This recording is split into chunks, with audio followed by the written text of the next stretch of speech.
دا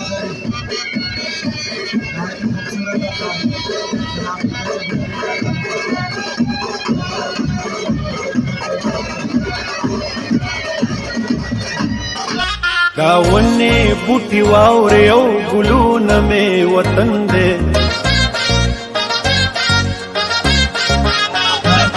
دا ونې بوټي واورې او ګلونه مې وطن دی دا ونې بوټي واورې او ګلونه مې وطن دی دا غرونه مې هډوکي دي دا خاوره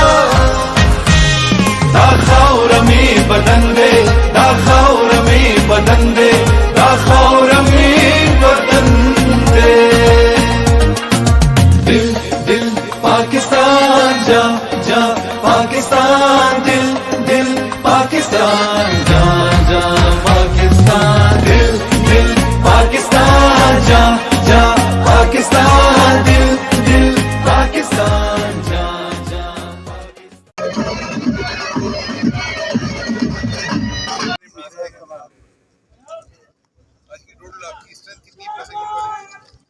उन उस्तादों पर फख्र करेंगे जिनके हाथों से आप पलकर जवान हुए, ट्रेन हुए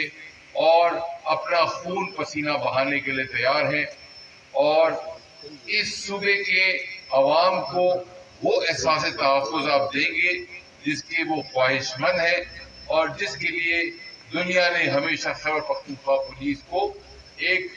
अजीम बहादुर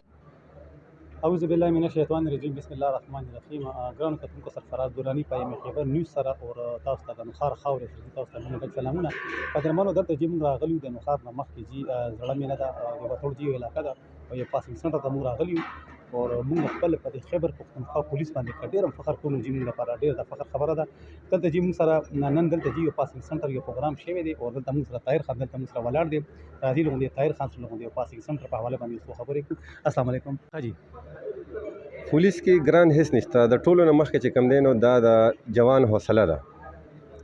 ځکه چې په زندګۍ کې داسې یو کار نشته چې هغه مشکل دی او چې کله یو انسان خپله حوصلې یا جذبې سره کم کار کوي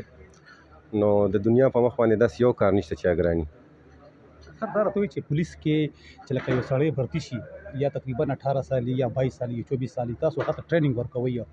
خو دیونه کې هغه ټریننګ هغه پاتې شي یا هغه مخکې لاړ نشي نو هغه سره تاسو څه کوئ نو کم چې نوې خلک برتی کېږي فعلا هغې ځي د بیسک ریکروټ کورس لپاره د هغې خپل 9 مهینې بیسک ریکروټ کورس وي د هغې نه بعد چې کله هغې راشي نو بیا هغې کم از کم 3 سال دوراني هغې په خپل ډسټرکټ کې مختلف ډیوټیانې کوي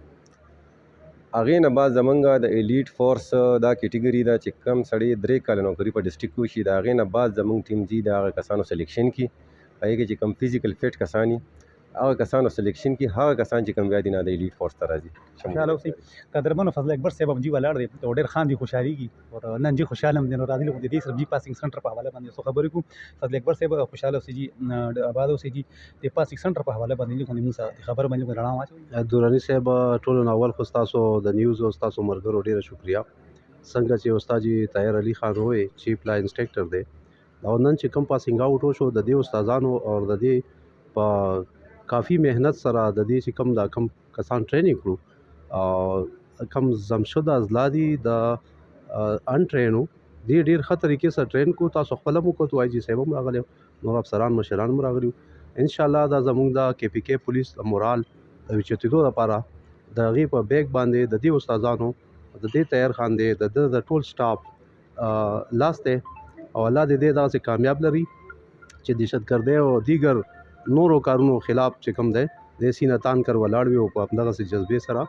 زموږ د ملک قوم خدمت کوي اکبر صاحب آی جي صاحب نن چې کوم دا بریفینګ ورکړو زیاتر دې کې ایشو شو دې کې زیاتره د جوانانو حوصله افزایي وه او دې نه علاوه چې کوم زمشده ازدادي دې کسانو ته خپل پولیس او د خپل قانون پاسداري کول او د خپل د چې کوم مشران دي د هغې رول ریګولیشن کم قانون دی کم الله ده د دې باندې د تلو هغې ته تلقین هم وشو او د خپل د خاورې سره د جذبې او د ملک و قوم سره د خدمت یو حوصله افزایي مشرانو ورکړه خوشحاله اوسئ قدرمنو خدای شته دوی چې کوم دا یونیفارم اچولی دی د سخته ګرمۍ کې خدای شته موږ د کاټن کپړې چې کوم دی موږ نشو برداشت کولی زموږ هر یو پولیس والا ته هغه سلوټ دی چې کوم چوک کې ولاړ دي، کوم تاڼو کې دي، کوم پاسینګ سنټر کې دي، پر هغې چې کوم دا ډیوټي کوي، زه یم چې موږ لپاره ډېر قابل احترام دي. زه هر